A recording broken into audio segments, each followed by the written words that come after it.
وقال رسول الله صلى الله عليه وسلم من بنى لله مسجدا بنى الله له بيتا في الجنة أو كما قال رسول الله صلى الله عليه وسلم وصدق رسوله النبي الكريم ونحن على ذلك لمن الشاهدين والشاكرين والحمد لله رب العالمین۔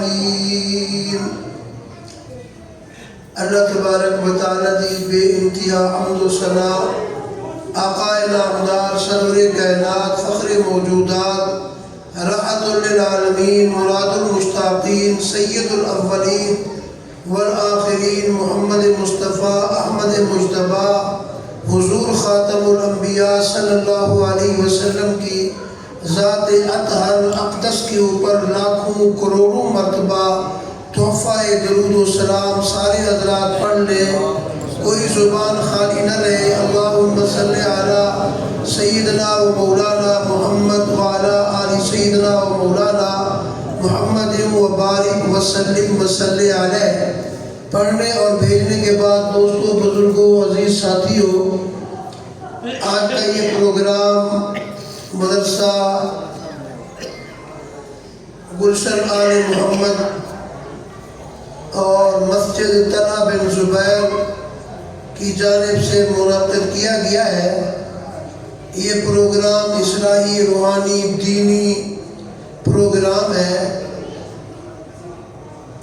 اس پروگرام کے اندر جو اس پروگرام کے روح رواں ہے، ہمارے ملک پاکستان کے نامور شاعر حضرت علامہ مفتی سعید ارشد صاحب دامت برکاتہ العالیہ، وہ ابھی آپ حضرات کے سامنے تشریف لانے والے ہیں۔